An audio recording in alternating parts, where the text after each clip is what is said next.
Hello, welcome to Automedics Training Series, and my name is Benedict Oko, and I'll be taking you on this series. And we are starting off with vehicle history and background.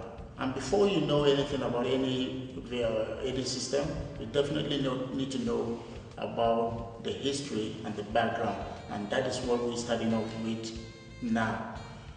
Okay, let's look at the history and background of the vehicle. Transportation has been the basic need of man.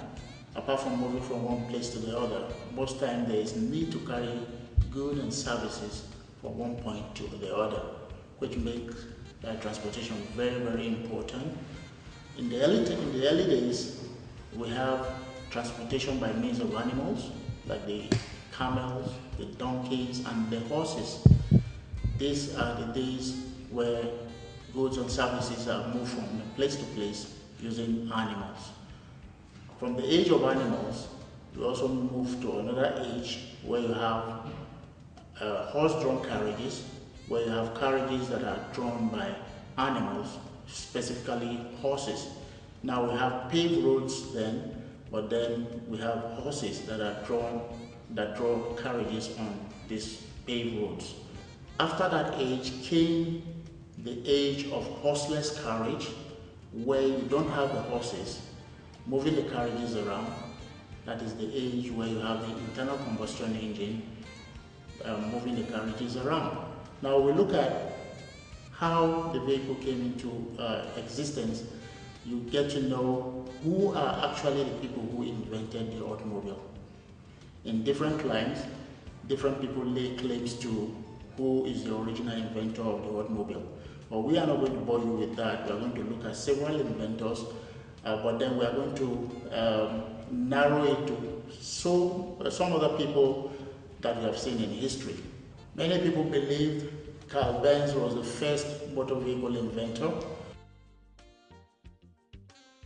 The Americans believed that Henry Ford was the first motor vehicle inventor.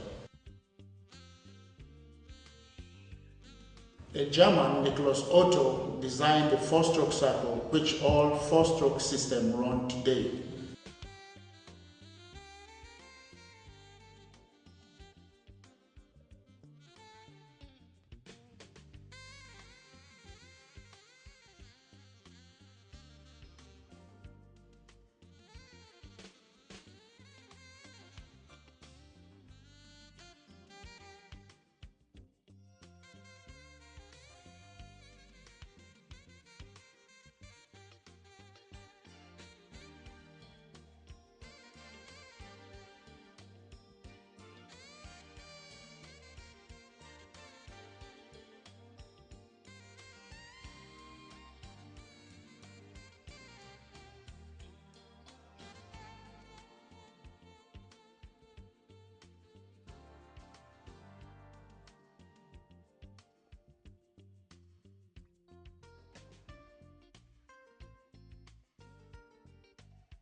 So there are so many inventors when it comes to the automobile. Ideally, there are certain needs that have to greatly push the development of better transportation. And we are going to look at those variables now. The first one, speed, load carrying capacity, reliability, and also affordability. Not forgetting comfort, ease of usage, and convenience and environmental factors. These are a large factor that contributed to the development of the automobile. The vehicle can be studied by looking at the following: chassis, driveline, engine types, engine positions, body types, and body styles. Those are the standard points where you can actually look at a vehicle